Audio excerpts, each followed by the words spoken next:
fiction. Science fiction. We make no guarantees, however, how long it will remain fiction. Fiction. Fiction.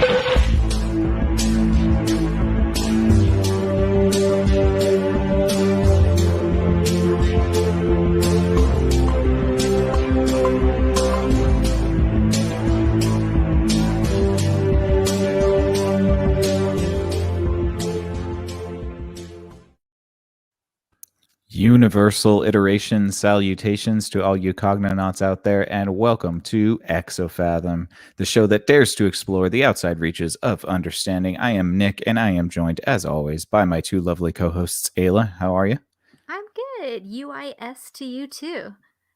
Thank you. I appreciate that. And we got Mike here. How you doing? I'm doing okay. That Wonderful. acronym kind of messed me up for a bit. Yeah. How are you I had doing? to spell it out in my head too. Yeah, doing good, doing good. Well, happy Friday to everybody out there. We hope that you're having a wonderful evening or day or whenever you're listening to this. We very much appreciate it. We are very excited to conclude our introspection or investigation or conversation about the Gateway experience, and in particular the declassified document concerning the Gateway experience. I'm pretty stoked to kind of put a bow on this one. It's been a year in the making. This is the topic that launched this podcast in the first place 1 year ago. And it seems only fitting that we kind of finish it up now and give it a good send off. And I'm sure we're not going to be hearing the last of these concepts. So let's see. Do you guys have anything that you wanted to say before we just jump into it? Is there anything that you wanted to add? Well, yeah, I mean, happy podcast anniversary to my co-hosts. It's pretty exciting. We're kind of playing loose with the dates, but yeah, no, this is exciting. It's funny to think about how long we've held this episode, and what's funny about it is that we've many times said, hey, we have to go back to the Gateway document and finish that up, and then there's like a yeah, we do. We never do, which is ironic because the juicy stuff, is really in the last couple pages. So I'm excited to read the last of it, and I'm really happy that Mike's joined, and I think yeah, it should be a fun conversation, especially for a Friday. We'll keep it light. Yeah. What's time in the fifth dimension? Who cares? It's a flat circle, as Matthew McConaughey would say. And I tend to agree with him. Only time was a flat circle. Yeah, exactly. You know what's funny about that is have you guys ever read a book called Flatland? No, I don't think so. I don't know how to read. Yeah, me neither. So. There's podcasts, audiobooks. Check it out. It's called Flatlanders, and yeah, it was a weird book that I remember reading in like the second or third grade. And it was all about dimensions, and it was talking about like the first dimension and the second dimension, but it centered around a little character that was trying to break into our dimension. And it's just like the weirdest book that came to mind. So if anybody else has read it, I would love to hear more, because yeah, it just seems like an odd children's book. Also, it reminds me of something like World on a Wire. Have you ever seen World on a Wire? Is that with the fleas? No, this is like a sci-fi movie from the 70s, a German movie. It's like, is it the one that Gordon Levitt's remade? I don't know. I think the closest remake to it would be The Matrix. Oh, okay. No, then I haven't. I'd have to check out the source material. It sounds interesting. It's about these characters that are stuck in a simulation, in a computer simulation, and one of them figures it out and tries to break out of the computer simulation. And it touches on some of the stuff that we've been talking about, but it comes close to that same idea of Flatlanders. Oof. Yeah, and I think what's most chilling about those types of stories is that the character hardly ever really knows it's in the situation it is. It's only until like a glitch happens or discontent or something that they suddenly step back and start wondering about their surroundings. And yeah, Interesting. Yeah. I love those kinds of stories. I need to read more of like or watch more like sci-fi. I think that'd be fun. Yeah, it's cool, especially when it like unravels like a mystery like that. Like once you start Mhm. noticing little strange things, and you're like, what's actually going on here? Yeah. Yeah, well like Inception, the spinning top thing. I thought that was such a cool little I don't know, like fun thing to have running throughout the film. It's pretty cool. Yeah. Hmm. Takes you all the way to this gateway. Ooh, bringing it back. Yeah, should we jump in? Yeah, let's get it started, guys. I think we left off on the last paragraph we read was paragraph 35, and it was called the left brain limitations. And we're going to start with 36, which is self-knowledge. And I'm going to pull it up too.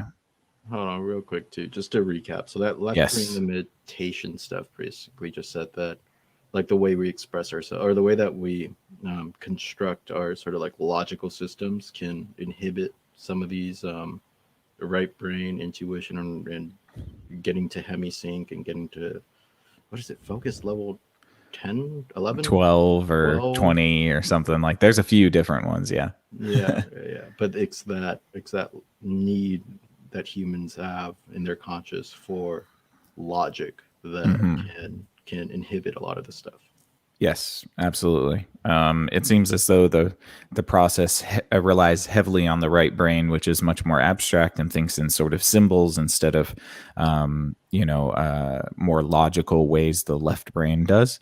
And it seems that you have to really kind of override the left brain's constant nitpicking in order to get the right brain to play in an abstract space where you can pluck things from the imagination.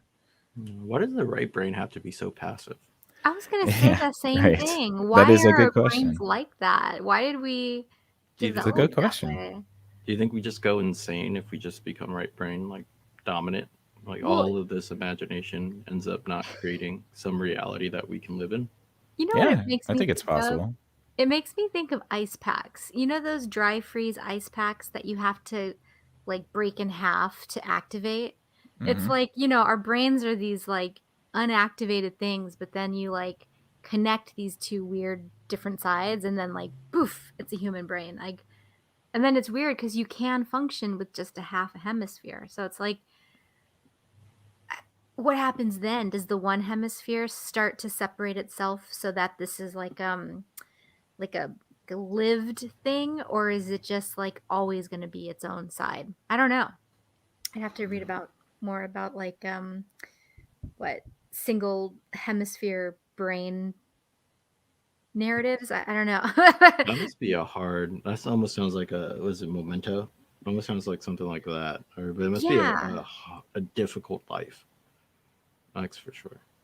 Yeah, well, because, yeah, and when you think about the way that your eyes and your motor functions work, like the central nervous system, the biggest issue I've seen, at least when you like sever the two hemispheres, is that you can think one thing with one hemisphere and one side of your body follows it. But if the other brain side, because again, if you cut the corpus callosum, they can't communicate to each other.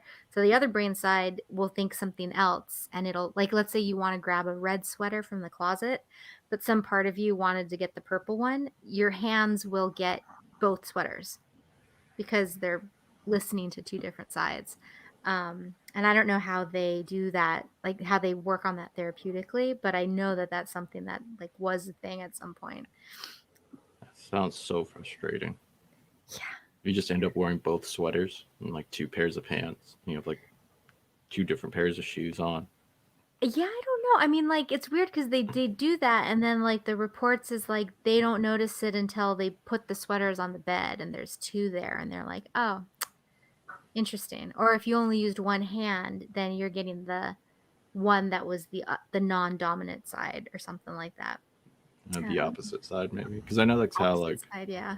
yeah how your visual system works. Okay, they cross over. And you end up processing images in a on the opposite side of your brain than where you see. So like your left eye takes in things that goes to your right side of your brain. And then it like crosses again when it gets into, muscle movement and stuff like that. So yeah, brain studies are super interesting. But I'm glad you brought up that last paragraph because I forgot that we got that far. And that is interesting just to think about as we go into this next section called self-knowledge, to think about, yeah, like why is the brain like that? I've never really thought about that question. Like why?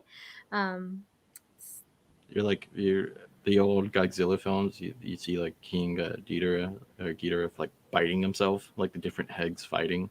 I imagine having that like corpus callosum cut can be a little bit like that. yeah, totally. Well, Nick, did you want to say anything before we go to the next paragraph, or? No, jump right into it. I'm ready. Okay. So paragraph 36, page 25, this is called self-knowledge. And here we go. It was axiomatic to the mystic philosophers of old that the first step in personal maturity could be expressed in the aphorism, quote, know thyself, end quote. To them, the education of a man undertook as its primary step achievement in an introverted focus so that he learned what was within himself before attempting to approach the outside world. They rightly assumed that he could not effectively evaluate and cope with the world until he fully understood his personal psychological balance. The insights being provided by 20th century psychology in this context through the use of various kinds of personality testing seem to be a revalidation of this ancient intuition. But no personality test or series of tests will ever replace the depth and fullness of the perception of self which can be achieved when the mind alters its state of consciousness sufficiently to perceive the very hologram of itself which it has projected into the universe in its proper context as part of the universal hologram in a totally holistic and intuitional way. This would seem to be one of the real promises of the gateway Typo. experience. Yeah, right. Of the gateway experience from the standpoint of its ability to provide a portal through which, based on months, if not years of practice, the individual may pass in his search to find self, personal effectuality, and truth in the larger sense. Groovy. Totally groovy. Yeah, I like the concept. And this is something that most of us have known all of our lives, and we kind of just accept it as sort of like a cliche, this concept of knowing yourself. But I do think that they make a really good point in this idea of, understanding what you're capable of, what your moods are, what your feelings are, how you perceive things before you go out and start, kind of like wreak havoc on the world. Understanding that you have a part to play in the reality making that we're all doing. And perhaps understanding yourself gives you a better toolkit to go out into the world and start building your reality. Yeah, or even you may not even be able to build a proper reality per se if you don't understand yourself, right? Like, I guess you would be something like you wouldn't have a good idea of what you were actually doing if you didn't go grab that self-knowledge, right? If you didn't go inward, then the holograms that you're constructing are broken in some way, or you can't even construct a proper hologram yourself. Yeah. I kind of think of it as like the concept of self-sabotage. I'm sure we've all felt this in some way, shape, or form, but when you're maybe apprehensive about doing a thing, or you're scared, or you're unsure, or whatever, you tend to set yourself up to fail because it's easier to just say, well, it didn't work out. And knowing you're capable of doing such things can help you kind of avoid that pattern of self-sabotaging every time an opportunity arises. Yeah. Sounds like my love life. Well, we all tend to do it. I mean, it's a universal humanism, so you're not in bad company, that's for sure. And we've talked a little bit about the persona and the shadow, and these sorts of notions. psychological notions, and that's sort of the toolkit, at least that I find most applicable to helping with this. But I do find it interesting though that like if I wonder if like you don't really have a good grasp of the self, if you can't do some of the work that we've talked about in the prior podcasts, right? If you can't do the remote viewing, you can't do sort of the, I guess, psychological or physical healing that they've talked about. Maybe you might not even be able to meditate fully, And I think that that's something that a lot of people deal with. I don't know if I've ever meditated fully before. And perhaps there is no ultimate way to get to that point. But I definitely think that we all sort of face that. I mean, we're all human, we're all imperfect. So I guess if there was something to be done, then it's something to be said that most humans won't be able to do it perfectly. So. Yeah, I mean, but like it does say like you just have to alter your mind sufficiently, right? It doesn't have to be maybe perfect, but just good enough to start to manipulate the reality around you. Yeah, I mean, it seems as though it's probably something that I don't know. I mean, I'm trying to think of it as like in a sort of like everyday use type of way. I don't know how one could affect a large amount of change immediately. It seems like it's incremental, at least in my experience. You tend to get momentum towards a goal, and that momentum picks up more momentum, and then before you know it, you've met that goal, and then you're thinking about something else. So I definitely understand that you can sort of get to a maybe an optimal point for yourself meditation wise. But yeah, it would be interesting to see if people can get, and maybe, Shaolin monks or people who've meditated all their lives can easily access these sort of toolkits. I don't know. I don't know if I can think of any other examples other than Shaolin monks. Can you?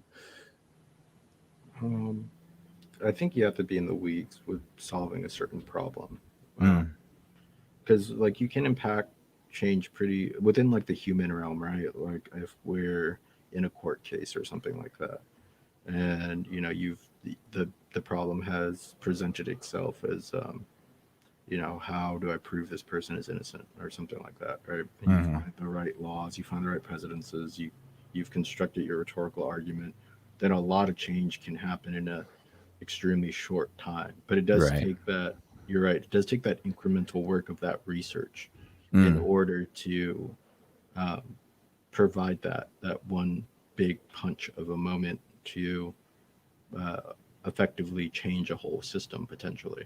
And I like that you point that out too, this sort of the necessity for an adverse sort of event to spark change. And especially even within the human psyche, I think that a lot of people go through this as well. It's like something happens and it changes the way they see the world.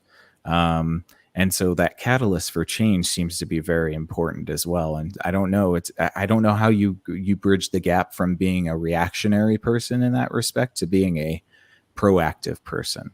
Do you understand what I'm saying? Like, how do you translate that energy you might be able to get from reacting to a sort of paradigm shifting event to then harnessing that energy into proactively creating or aiming towards a goal? I think it has to. I think it depends on the catalyst itself. Because I'm starting to think about this in terms, I guess, of chemical reactions. Right, you have like a reactionary force and a proactive force that has to reach some sort of balance within yourself, some sort of equilibrium, right? And you're effectively trying to shift the way this equilibrium equation kind of works for yourself.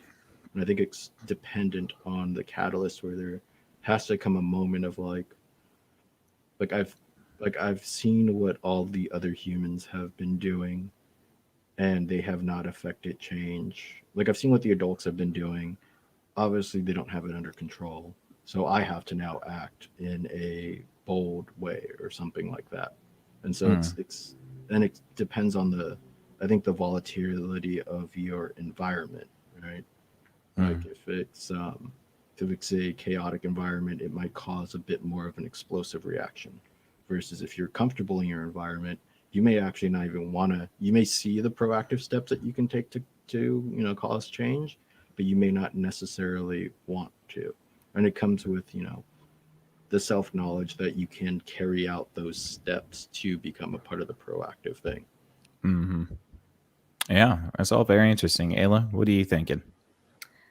Yeah, no, I mean, I like what each of you are saying. It's just fun to kind of listen sometimes. And I like this line where he says, "But no personality test or series of tests will ever replace the depth and fullness of the perception of self, which can be achieved when the mind alters its state of consciousness sufficiently to perceive the very hologram of itself, which it has projected into the universe." Um, that Mm, sentence just keeps on going, but it I does. like, but I like, that bit because I think what they're kind of alluding to is, and maybe I can ask you guys this question, is when was the first time you felt your mind, like your consciousness expand out? And so what I mean is to say, like, you're a kid, you have imagination, but usually your imagination, it's influenced, right, by like cartoons or books you read or stories you hear. And then you get a little bit older, you're developing, you're learning more, you're starting to get more of an individual sense of who you are. And I think that's part of this, knowing yourself. But then there's this other part where I feel like you get to a certain point when you start pondering, like you start looking at the stars and you're like, Mm, what's out there? Or thinking outside of yourself. Yeah. yeah, like for me, I remember it was The Matrix, just the part where he talks about the battery and how like when it was the battery scene and then when Neo's like losing his mind about it and Morpheus says something about like how do you know you're not here or something. And I remember that was a very specific memory because my mind was like, whoa, whoa. And so when I read this, sorry, let me let you guys answer that. Like, do you remember like moments like that when you were younger? Yeah, I don't know if it's exactly like a self-actual or like a vaulting my consciousness into thinking about the cosmos and the greater design, but I specifically remember going to Balboa Park when I was a kid, quite often with my grandmother, and we would go to the observatory. And the observatory, there was one thing in the observatory that I loved the most, and it was this. It's so funny because it was just this like pool of water in a bronze like bowl, and all you would do is like you would rub your hands side to side on the bowl, and it would create this vibratory effect that would make the water dance. Oh, And for that's really some cool. reason, yeah, for some reason that always stayed with me. It was kind of like a singing bowl with water in it, and Mm, and I don't know why, but it always kind of made me wonder, like, okay, so what is going on there? And I definitely remember going to that observatory a lot, and just that one thing being so. They also had a giant pendulum as well, which was mm, kind of cool. But that one thing just kind of like sparking so much awe and maybe like, so what is going on? I want to know, like, why is it yeah, vibrating like that? Why is the water moving like that? If I move it in a different pattern, is it going to change? Like, yeah, right. so And you yeah. start wondering to yourself, like, what tools do I need to understand this? Why am I not Hmm. learning about this? Why is Right. this defying everything I've seen water do up until this point? Like, what is Hmm. going on? No, I totally get you. It's almost like a moment where there's this recognition of a big gap in your knowledge and a desire to gain more, A maybe. spark of curiosity. Yeah. What about you, Hmm. Mike? Is this bringing anything up for you? That you're gonna ask if it was resonating. I Ah, I use like that word a lot. I've been trying. Yeah, I know. I know. Take a shot every time Ayla yeah. says resonate. I'll Right. just circle back. Give me a It's another fun drinking game. minute. There's actually three moments uh, that kind of struck me. One, I don't know which one of these came first, but one of them was the first time I learned that I can lie well, that I can, pass off a false as a truth to people. Oh, you can Um, create your reality. I see. I exactly. see. I did not eat the cookie. It was not me. I was not there. I did not hit her. X from the room. Ah, And then the second was definitely The Matrix. Like, I think we've talked about this before, but I saw it when I was like 10, and it blew my. I was the only kid watching it. All the other kids. I was part of a daycare, and we went on a field trip at the time, I guess. come on, kids. Let's break your brain. Yeah. But we were watching it. I had to be younger though. No, I don't know. But I had to be 6 or 7. Well, I it don't know. could have been at one of those like cheaper theaters, because like it was a daycare and so it'd been out for like 4 years, but it's like, you can go on a Tuesday for $2. I Well, used to like those theaters. I think we went to somebody's house to see it. So I think the daycare Mm, lady had to do something, had some mm. appointment, and instead of closing her business, we went to somebody else's house where we could either play outside of the park, like they had like this playground area, or we could watch The Matrix. And I was ended up being the only kid that watched the whole movie. And I remember afterwards not even playing because all of these thoughts were running through my head. Oh Like, no, baby yeah, Mike. I was having a midlife crisis at 10 or something. An existential breakdown. Yeah. Oh my God. No, I know. When I watched it, I marched myself to like the nearest bookstore and I just started like, I was like, where's the philosophy section? I need it now. My eyes are really big. I need to know. And then combining the two, there's a moment in high school when I was looking around and seeing everybody's lives kind of at play, and I guess this was the first time I realized not everybody had the same sort of childhood that I had. I came from a bit of a chaotic background, but understanding that with the first thing of being able to lie and pass it as a truth, you can kind of construct a childhood that is not as chaotic, that fits in with social groups, where you're able to not like freak people out when talking about past stories and stuff like that. Mm-hmm. So you combine that with this notion of, the Matrix, you're basically, manipulating and creating your own realities. And those three things were kind of the first the first things that expanded my consciousness.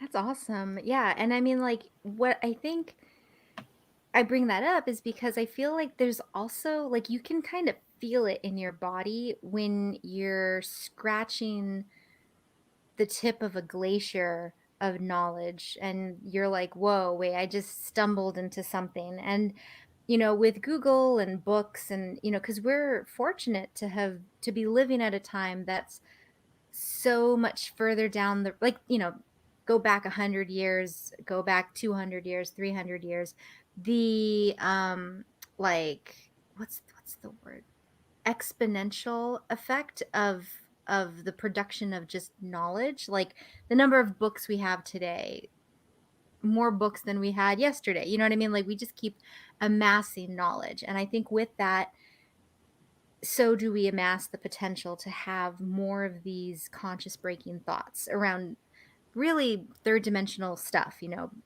thinking about physics with your water, or thinking about philosophy and the nature of the mind with, the Matrix. But so then reading this paragraph, and he talks about um, this hologram that we're projecting into the, that because I mean, our mind is filtering a real world. And so to me, it just seems as if what they're alluding to is this idea to break down your mind, to really ask yourself, who am I? Am I a soul? Am I this body? Am I this experience with the chaotic childhood? Or am I some sort of like mystical ether consciousness that's part of something bigger and full of limitless potential? And I think that, like, as hippie-ish as that sounds, those are also really great thoughts to ponder, and to just, if you are meditating or doing a guided meditation, to really just sit and think about this concept of like a universal self. And because that, I think, just opens the door to have more options available to you as you navigate the complexities of this world, or something like that. Did that make sense? Yeah. I think it just gives you perspective too, being able to understand what you put out into reality and how it's received. Because I see a lot of this, know thyself as know how you interact with the reality. And this sort of, a reality. I kind of think of us as like we're all just pixels on a screen, and each one of us is generating a piece of the larger, picture. And yeah, so knowing where you fit in, knowing what your sort of purpose, I mean, and purpose is a loaded word, so maybe not that, but knowing where you want your life to go is a good start. And then also knowing your strengths and limitations, because I think that that's really important too. We've talked about that Einstein quote, or whoever said it. I don't know. The internet said it once. If you expect that, like if you're going to judge a fish on its ability to climb a tree, you're going to be disappointed, right? Like, so understanding yourself and your limitations and where your strengths lie, it gives you a good rubric into how to, like Mike said, if you don't really know yourself, how are you going to be able to create, something that's functional? And so, being able to recognize the things within you that are good and also bad gives you a holistic idea of what your hologram is. And then you can project that hologram as accurately as possible. It's like having a lens out of focus when you don't understand yourself very well. And so it's like, you got part of the hologram that looks pristine and crisp, but then the rest looks fuzzy. And it's because you don't really know yourself enough. Yeah. Two, like within the realm of like, consciousness of sentient meat, with, within respect to humans, you can also like that pixel that you're talking about. You see all these other pixels, they all make up all other parts of the same image, right? But you do have the ability to change the color of your pixel. You do have the ability to kind of like in those guided meditations, that universal self, everybody's sort of just one, right? Because if you made the same decisions they made, you may not be as proficient as them in the things that they were doing, but you will probably land relatively in a close spot to that. So everybody's lives that are kind of around you, you could be living that life, so to say. Yeah, certainly. And it's definitely, I think that it's, the people the community that you surround yourself with, the people that you choose to be in your life, they should be a reflection of that hologram that you're projecting out. And they themselves are a piece of that hologram that, completes the whole. And I mean, it's all very fascinating stuff, but it's I think it's pretty straightforward. Know who you are, know your limitations, know your strengths, and then make sure you got really good supportive people that share your goals, or at least support your hologram. Or you could just say screw it and go it alone. Sure, you can do that too. And you could either go the Howard Hughes route, or you can make it up to the top of the mountain. It just depends. It's a more dangerous route, that's for sure. Yeah. I still feel like there's another element here, because like this is all preceded with like the potentiality of the mind to like remote view and astral project and all that stuff. So yeah, like I love the applications of it in terms of like, using this information to just guide yourself and be like, I'm grounded in who I am. I'm on a, discovery mission to know who I am and be that and be authentically myself. But I also feel like with this paper, they're also alluding to a deeper hologram that you They're can talking tap about into. God. Yeah, it's they say God without saying God like a million times. I mean, the absolute infinity is just an analog for God. Yeah, that universal hologram. Yeah, I guess if you don't know yourself precisely, it's hard to get some definite shape when astral projecting or something like that. Like I start to think about like skinwalkers, shapeshifters, that sort of stuff within like the astral plane. And maybe if you don't have a good sense of yourself, you can't begin to astral project in some sort of definite way of like that thing that's astral projecting in that fifth dimension is Mike. That's the like in the Matrix, right? You have the real world version of yourself and then the version as you see yourself within the Matrix. That same thing, that same notion, but in a fifth dimensional sense. So if you don't, yeah, you just don't, maybe just don't have the ability to do it at all. Or if you are astral projecting, you can't recognize that you are or something like that because you don't have a sufficient knowledge base of yourself. Yeah, and keep in mind, I think that too, this is a aim from the government to be efficient with this type of stuff. So I would say that their ultimate goal is to be as efficient as possible, which is, if that's the case, then being sort of holistically in tune with yourself probably exponentially increases your ability to tap into this fifth dimensional plane. I think you can still do it if you're not like, floating on a cloud, but like I think it's probably a lot easier when you're very you're an actualized human being. It just takes a lot longer. Like it's like a loading bar. You're like loading into this higher dimension and just get stuck at 99% or something. Yeah. Right. Exactly. It's like running off of 5G versus 3G, right? It's like you try to surf the net on 3G. It's like, holy moly. Those dial-up days. One day we'll get there. One day we'll be loaded into the astral realm. Well, but what do you guys make of that sentence where it's talking about at the very end, and it says, after months or years of practice, the individual may pass in his search to find self, personal effectuality, and truth in the larger sense. What are they talking about? Like pass through or pass like a grade C rather than an A? Like ascend to a level of knowing yourself and understanding the mechanics of reality in the universe. They're saying if you spent months and years training yourself through meditation, through these actualization techniques, then you would get to a point where you can holistically understand your position in this reality as well as what you're capable of. And it would be done autonomically.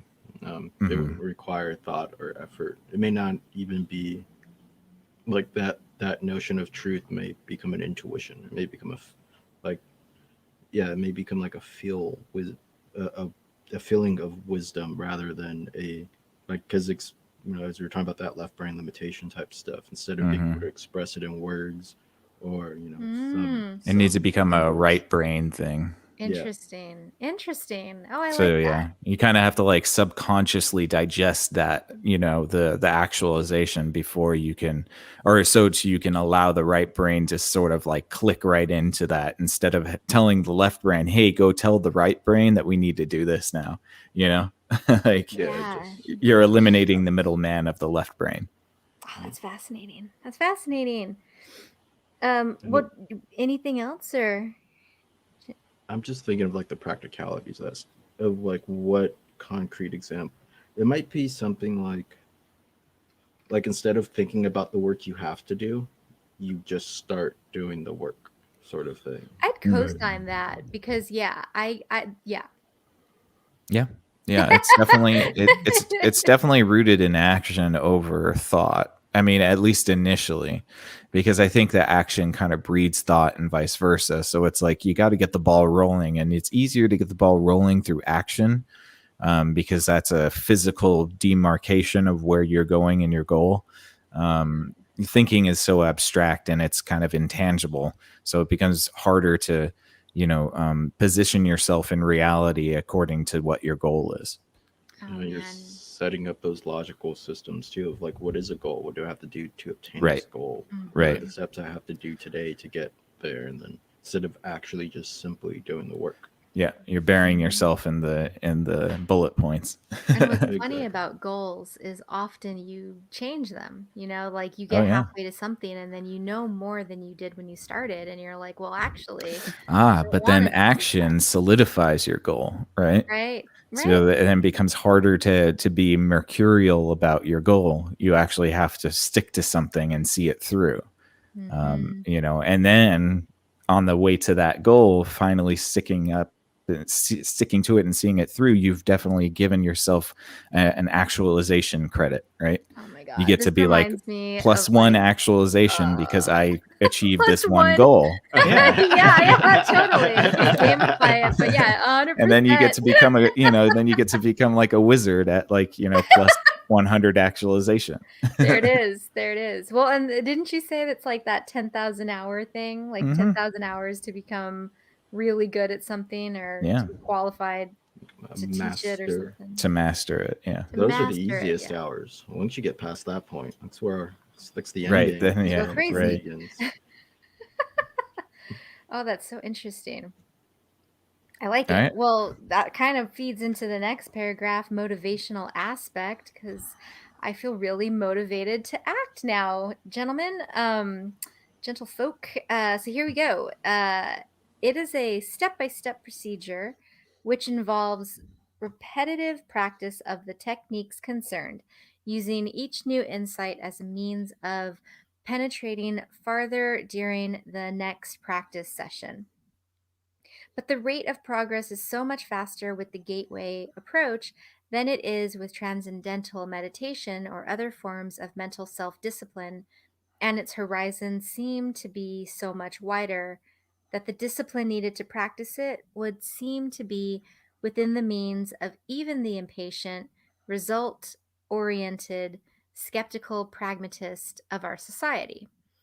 Unlike yoga and other forms of Eastern mental discipline, Gateway does not require the infinite patience and total personal subservience to and faith in a system of discipline designed to absorb all the individual's energies over most of a lifetime.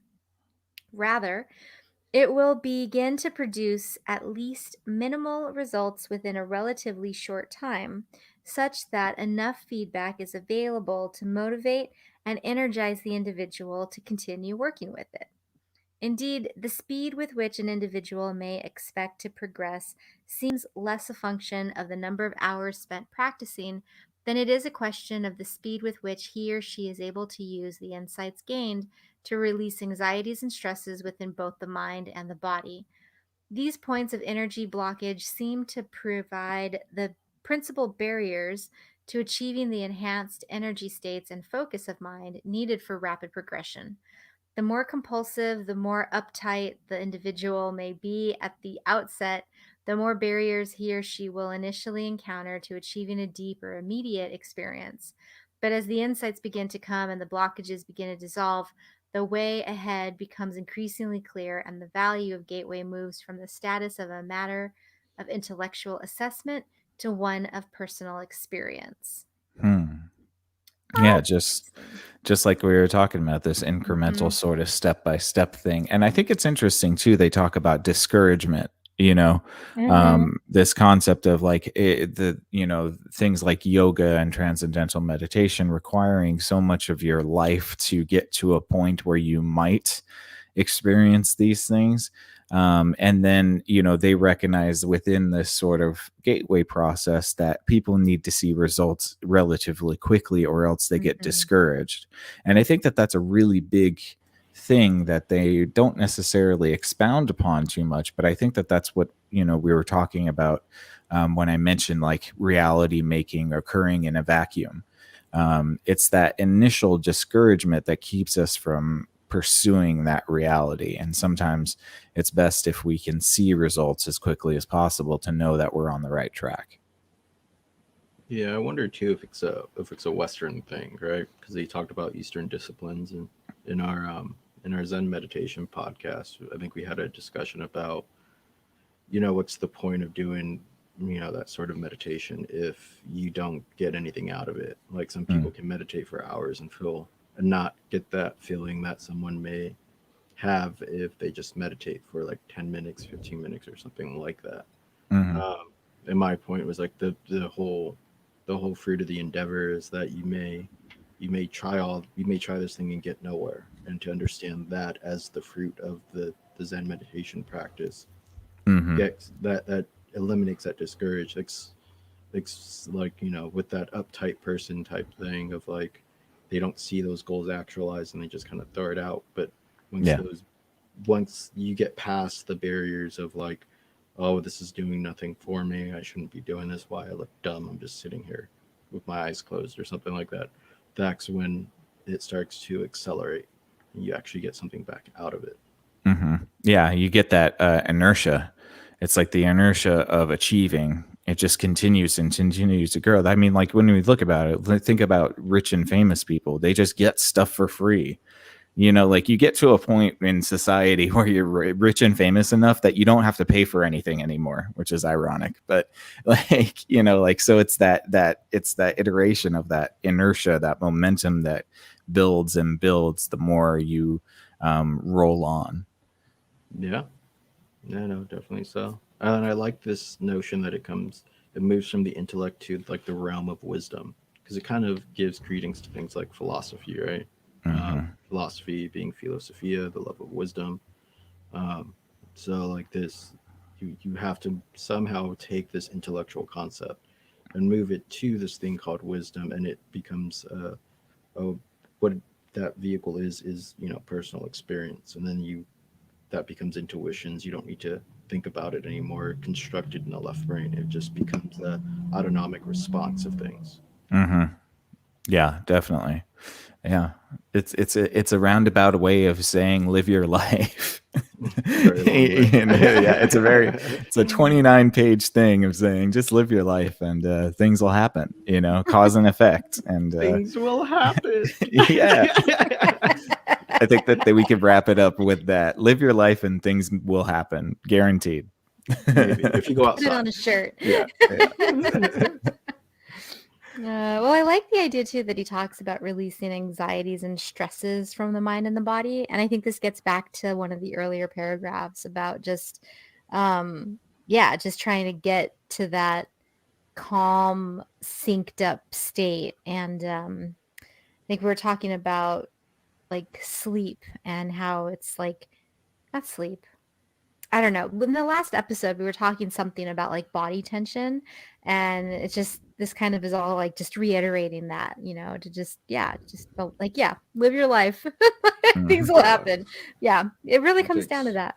Profound. Yeah, it takes that like mental energy to deal with those with the tenseness of the body, right? You can't slip into a hypnagogic state if you have a bad back or something, because that's what it was. Yeah. Your mental energy is being pulled to that part of your body, whether you're complaining about it or trying to find a way to ease the pain, you're not using it to try to achieve that state. It's the same thing in meditation, right? When like your nose itches or it's raining, so you feel the drops of water on your face, do you wipe the water off your face? No, you just, these things are just happening to you. You got to try to get past them to reach that meditative state, that higher energy level type thing. You certainly wouldn't be cool if you wiped your face. That's for sure. But no, I do like that too. Like the energy blockages seem to provide the principal barriers to achieving enhanced energy states. It's like that, like the top of the Sisyphean hill, and like either the boulder is going to roll back towards you, or it's going to roll to a hill that is just slightly higher than the hill that you were just on. Yeah, well, and it's interesting because that blockage. I mean, think about the prevalence of anxiety and stress in our world today, and like we're just all blocked up. we're all energy blocked, and like I don't know. I'm just wondering if humans could all stop being stressed and full of anxiety, and then like what would happen? Like, could it change the world? I don't know. No, I mean, I don't think that you can have No, I just don't think that you can have a reality free of that type of stuff anyways, because some people respond, positively to stress. It's a sort of like an urgency trigger for them. People work under stress. Sometimes people prefer working under stress. Do you think that the gateway experience wouldn't work if you thrived on stress? I don't think so. I mean, not necessarily. I don't know. I mean, like, I wouldn't necessarily want to live in a world where this experience um, is only available to the the ones that are floating on clouds. You know what I mean? Like, Mm-hmm. I don't really like that type of gatekeeping, because then it also just feels like it's an unattainable thing for the priest class. So I'd like to think that if this stuff is all true, then there are multiple ways in interacting with this universal hologram. Some writers find it in whiskey. Some writers find it in drugs. Some people find it in lots of different things. Maybe they're not so good for you, but there tends to be people who take the live fast and burn out hot like direction, and they produce really incredible things. So I think that there is I think there's an ability for everybody to access it, but it's definitely about whether you're going to do that in a healthy manner or not. Yeah, I think it's how highly you value your work over your body or something like that, right? For that particular thing. Mm. But I think too, it's just two different skill sets. So you can thrive on stress for certain parts of work, but this sort of work, relies on you relieving that stress. So maybe they can work together in tandem, right? You build your stress levels up to get your production going, of whatever it is you're making in like the material sense, in the material world. So if you're writing a book, if you're making a game, if you're doing anything like that, and then release all these stresses to try to get an immaterial piece of work done, Mm. Such as astral projecting or something like that. Yeah, we also have to keep in mind that the things that we've called magic in the past 2,000 years could be just ritualisms in order to achieve what is in this paper. You can also think about ceremonies and shamanism and all of these things that have been sort of mysterious to us as a whole. These are all just different modalities in getting to that same spot. Um, and so, yeah, I don't know if there's any one universal way to do it, but I think what this paper is saying is that this gateway experience is the most expedient way to get to that point. Yeah, I mean, I can see it. If you want to get to that point, right? Mm-hmm. If that's the whole goal in material. It's just it doesn't detail how to release stresses and anxieties, right? It's that, like you were saying, that subjective thing that in our own individual holograms work. Like, going back to a concrete example of coding, because coding seems to be like a weird transcendental experience for me. I don't know, like, or a light experience of it. But you build your stress throughout the day programming, trying to get some stuff done, and then at night I would go beat the hell out of a heavy bag to release that stress and anxiety, and I make it a solution to that problem that I didn't have before. Right? It's moving to that higher energetic state mentally in it after beating the hell out of a heavy bag for like half an hour or something. Mm-hmm. Yeah, that's really well said. Like today was a really brain heavy work day, and it was like I blinked and I worked like 6 hours straight just moving things, and I still had more stuff to do, and I was just kind of like exhausted. And I was like, well, no, it's 6 o'clock. I'm going to go on a bike ride. I'm going to get my green time, as I call it. And I biked to the park and just took a minute to just watch the wind in the trees and be present in nature. And man, when I came back, it was like, oh, reset, like I didn't even feel the 6 hours or, hours before that I was working. I'm just like back to this really refreshed state. And I think also too, the word I would use is just like very present, because if you're stressed, or if you're stressed, you have body tension, and you're not, I mean, you might be really present, but you're really present in a way that's disorganized. But if you have anxiety, you're worried about something that could happen. So Potential future obsessed. yeah, exactly. And so it's like and I guess if you're stressed, that's because of something that happened, right? So maybe they're using these words in a way to just say, like, get rid of the past, get rid of the future, be here now, relax everything and just slow down and focus on, who you are, what you want, and kind of funnel it that way. Because yeah, like you're right that, yeah. Mm-hmm. In the material sense. And then once you relax, you can kind of get up to this fifth dimension, to the astral projection and type stuff through Yeah. through this gateway thing. But that sounds like a ritual to me too, right? Like that whole thing of working 6 hours or working 8 hours, then going going to do something that is physically intensive, and then taking a break to meditate with your eyes open, right? Just observe the world as it is going around you.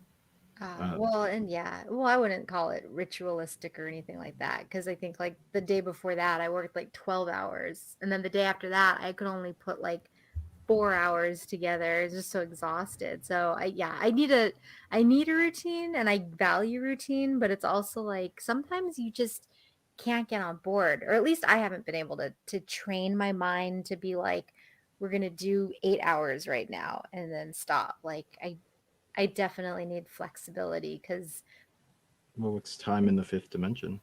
You right. Your ritual Right, right, right. is that you work, you did something physical, and then you relaxed, right? Oh, I see what you're saying. Yeah, yeah, yeah. Yeah, well, and they do talk about, like ancient religions and things like that, and how there's this correlation. So yeah, like you guys are saying, it does seem like these similarities were recognized in this paper, and for good reason too. Yeah. Shall we? Sure. So the conclusion. Wow, guys, it's been a year. Do we need some woodblock, drum roll, anything? Eh? No. Let's just do it already. Okay. So here it goes. There is a sound relational basis. Wait. There is a sound relational basis in terms of physical science parameters for considering Gateway to be plausible in terms of its essential objectives.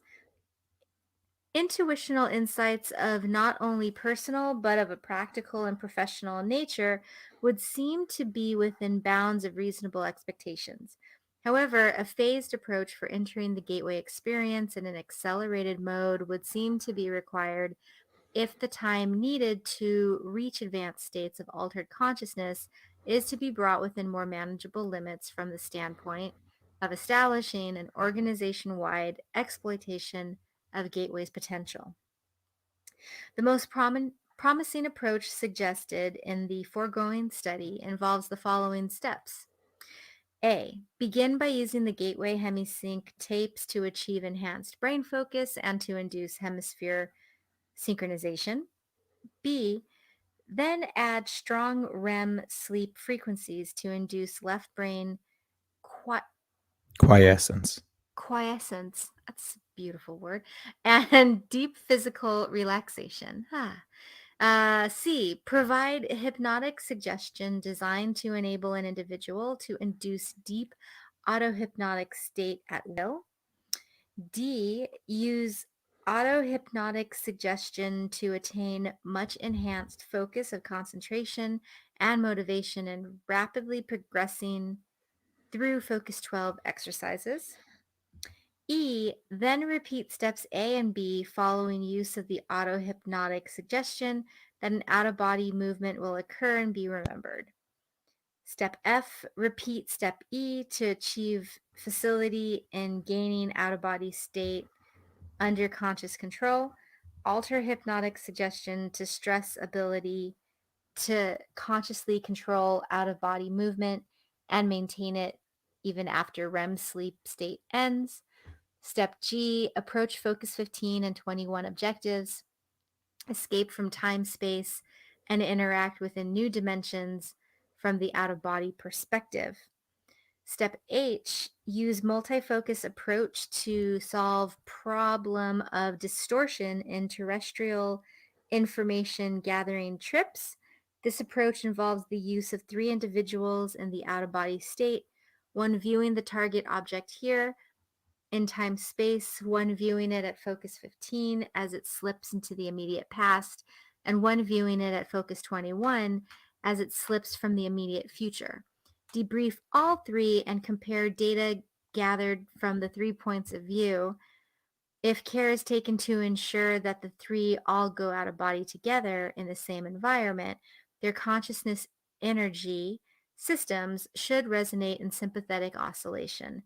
They can tune into the same target on different planes or dimensions with greater effectiveness. Step I, encourage pursuit of full self-knowledge by all individuals involved in the foregoing experiments to enhance objectivity in out-of-body observation and thinking, and to remove personal energy blockages likely to stymie rapid progress. Step J, be intellectually prepared to react to possible encounters with intelligent non-corporal energy forms when time-space boundaries are exceeded. Step K, arrange to have groups of people in Focus 12 state unite their altered consciousness to build holographic patterns around sensitive areas to repulse possible unwanted out-of-body presences. And step L, encourage more advanced gateway participants to build holographic patterns of successful attainment and rapid progress for advanced colleagues to assist them in progressing through the gateway system. If these experiments are carried through, it is to be hoped that we will truly find a gateway to gateway and to the realm of practical application for the whole system of techniques which comprise it. Boom. Damn, ain't nobody got time for this. So many steps. I don't really care about any of them except for J and K. Can we talk about J and K? What in the hell are they talking about? What the F? Yeah. What are they talking about? Be prepared to intellectually react to possible encounters with intelligent, non-corporeal energy forms when in time space. This is that freaking documentary that we saw about the guy meditating and coming into contact with intelligent, non-corporeal energy forms. What the F? What happens if you're not intellectually prepared? Do they just like... You get possessed. Yeah, do you get possessed? I mean... You go mad? Seriously. I was going to say take advantage of you, but that sounds naughty. I mean, possession is taking advantage for sure. Sure. I mean, like, what if they were just like, oh, they see your body walking in the astral plane and they follow the foot, you know, like the breadcrumbs, and they just jump into your physical body. They're like, oh, well, you left it. Finders keepers. Oh, that would be terrifying. Maybe there are. What if there are entities that wait for you to jump out of your body so that they can jump into it? Dude, that's frightening. And then you just get stuck. And then you get stuck in the astral realm. Yeah, and then you have to wait for somebody to come in and be like, hey, you look a little stressed. Yoink. Yeah. Oh my god, that's hilarious. This needs to be a movie. Yeah, no, it just sounds totally. like Absolutely. the early stages of Avatar before they like perfected the way to jump from human to Avatar. So there's just some consciousness stuck somewhere.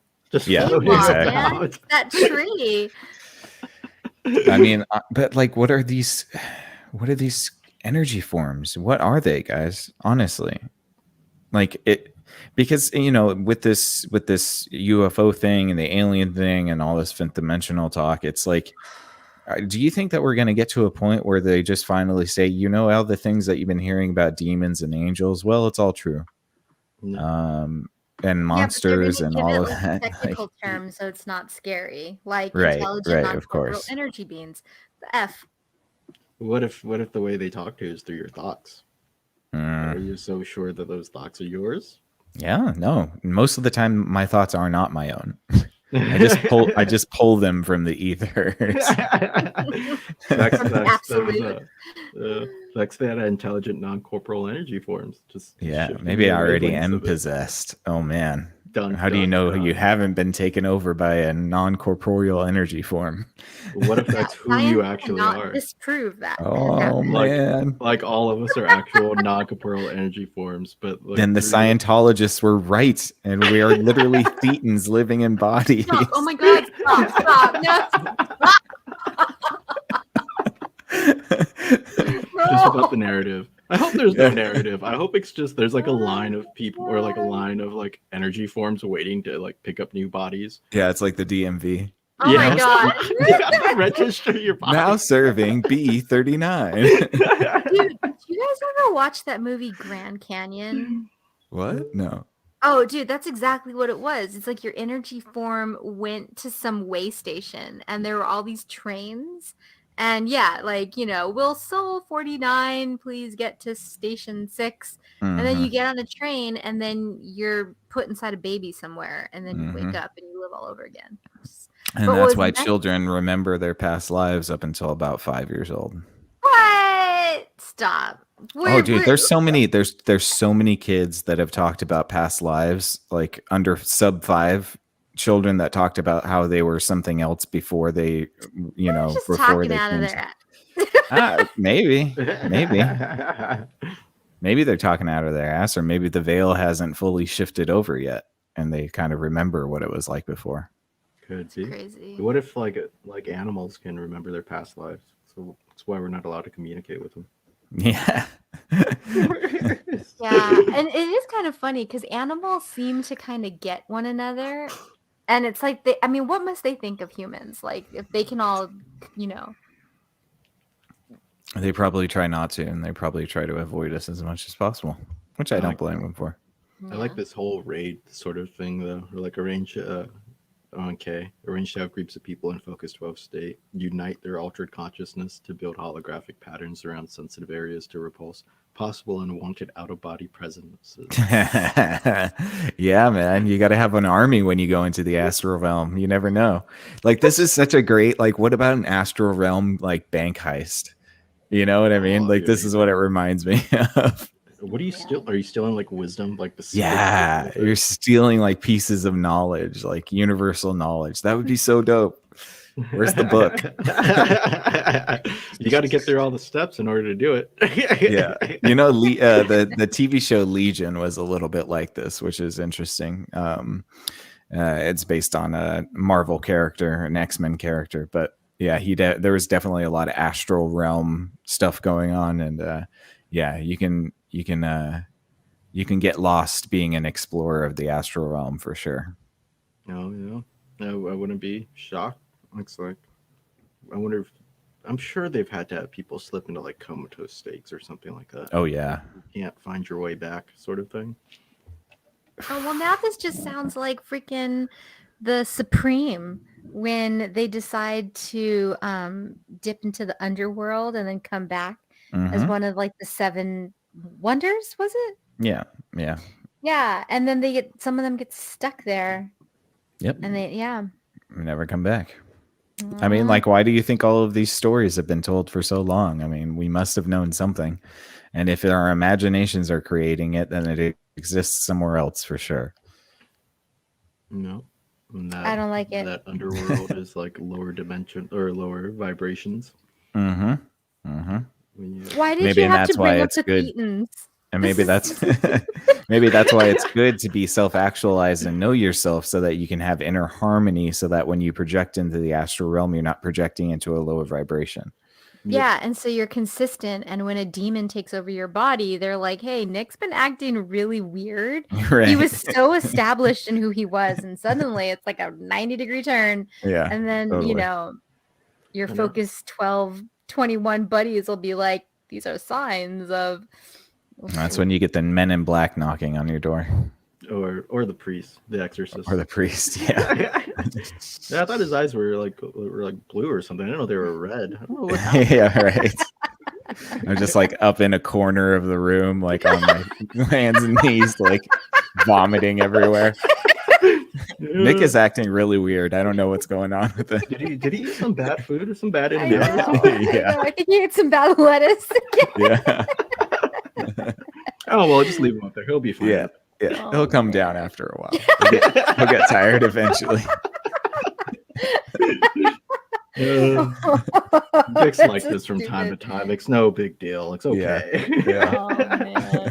Oh man. And then that self-knowledge too also might give you the toolkit to like King Solomon some demons, right? Mm-hmm. Like King Solomon or to like bind them and lock them away, or I guess get them to do your bidding if you want to go that route. But, but then you have to do their bidding for eternity after you die, unfortunately. All right. That's the deal. So that seems like a pretty bad deal. It seems like a really terrible deal. Like I live for maybe 50 more years. I get to have a demon do my bidding, but then forever I have to do theirs. And you know they're not going to be as nice as you are to them. You know what I mean? It's like the scope of the work changes completely. I'm like, it's like I thought this was going to be like I was going to work at a restaurant in hell somewhere down there, but what you're asking for is ridiculous. I thought you just wanted me to do your taxes, man. What the hell?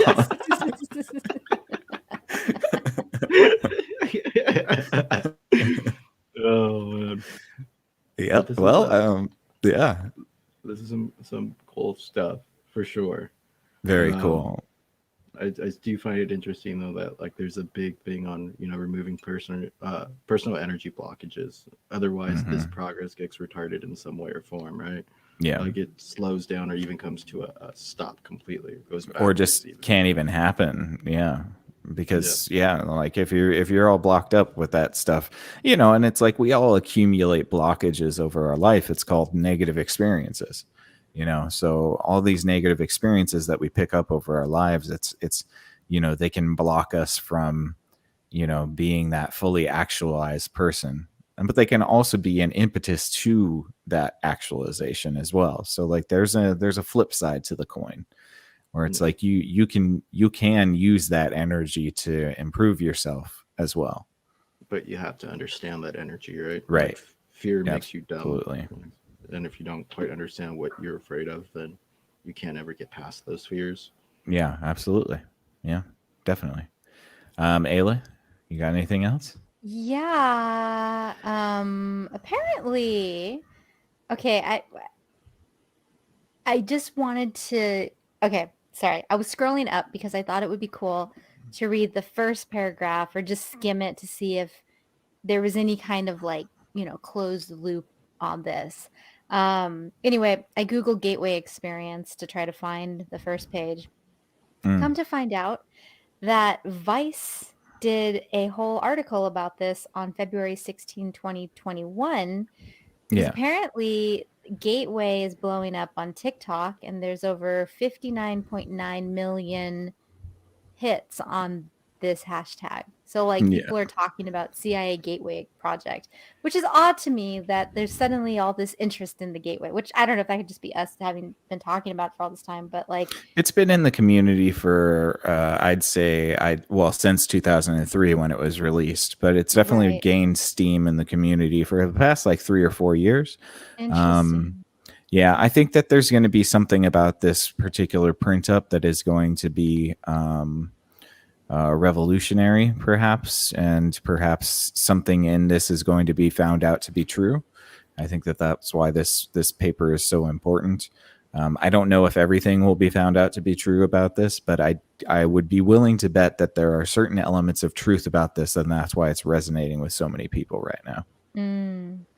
Or maybe it's like everybody somehow tapped into some sort of mass absolute and are finally motivated to talk about it. Or it could be social engineering, and they're putting this out there more on social media so people get understand it a little bit more. So when they disclose the alien thing, it won't be as shocking to people. Maybe. It's possible. I mean, we are working through a few like mass psychoses, right? A few. So it makes sense like why this stuff might be more prevalent now in pop culture with younger people. So I don't know the age demographics for TikTok. I'm too old. I don't know those kids. I don't know those youngins. Yeah. But I do find it interesting that in a time of like where mass psychosis is kind of hitting us, that this stuff is coming around that calls for sort of like a calm of the mind, that calls for to get around these sort of blockages that can occur when recovering from a mass psychosis like we've had.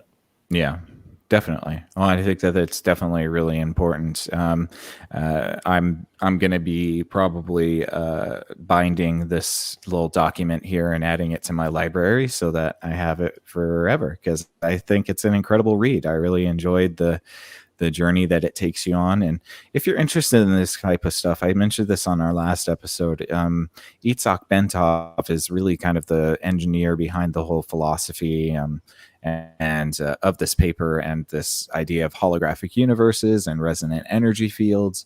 And if you want to learn more about that or read more about that, I would suggest his book, Stalking the Wild Pendulum. It is literally about all of this stuff, and he goes into greater detail about the mechanics of the holographic universe, and it's pretty entertaining. So I would definitely recommend that you check that out. I would like to say also that this won't be the end of our CIA Declassified series, because we definitely have some more episodes that we will be getting into. I would like to think, let's see.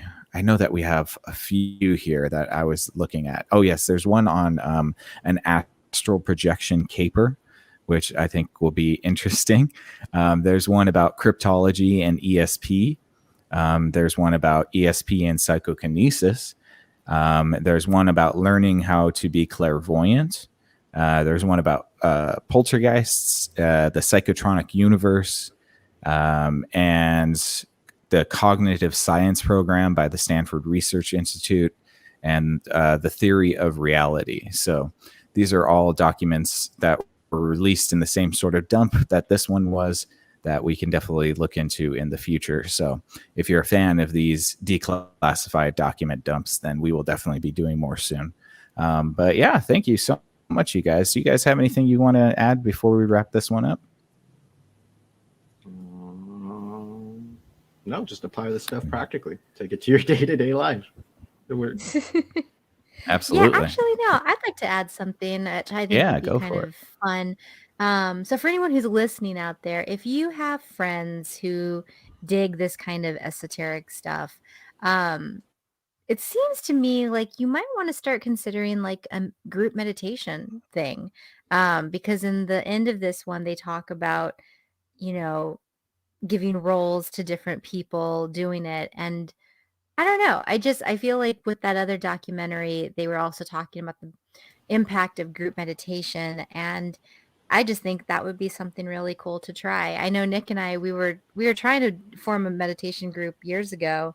But it rained every time I set the date. It did. It absolutely rained did. I did it 3 times. I tried to do, because there's like this big hill that we all used to live near, and I was like, oh, it'd be really cool to do like a meditation group up there. And I did it. I tried to plan it 3 times, and each of the dates that I chose, it rained. And then I was like, you know what? It's not meant to be. So I'm just not going to do it. And that's how we're going to fix the California drought. Just start planning. Yeah, there you go. And then we'll start seeing rain. So yeah, but no, I think that definitely this has inspired me to maybe do a little bit more meditation, longer meditations or no frills meditations, or I don't know, Google Monroe Institute on YouTube and find a free gateway adjacent meditation, just to start really taking a minute and diving deep into my subconscious self. Yeah, and if you want another fun little entertaining thing, we just rewatched The Men Who Stare at Goats, the Coen Brothers movie, and that movie is directly based on this program and this sort of concept. So it's very good. It's very funny, and if you want to see George Clooney being a Jedi warrior, then go watch that movie, because it's very good. But yeah, I thank you so much, you guys. We very much appreciate it. We have been looking forward to kind of concluding this piece for quite some time, and I'm really happy that we got this done. And I think that I'm pretty stoked to present this in an 8-part series that will be on a playlist on our Exofathom channel on Facebook and YouTube. So go check that out if you want to hear the whole thing, all 12 hours maybe. Go check that out, please. But other than that, we just really want to thank you taking this journey with us. And until next time, Cognonauts, you stay out there, and we'll catch you on the next Exofathom. Good night. Peace. Later.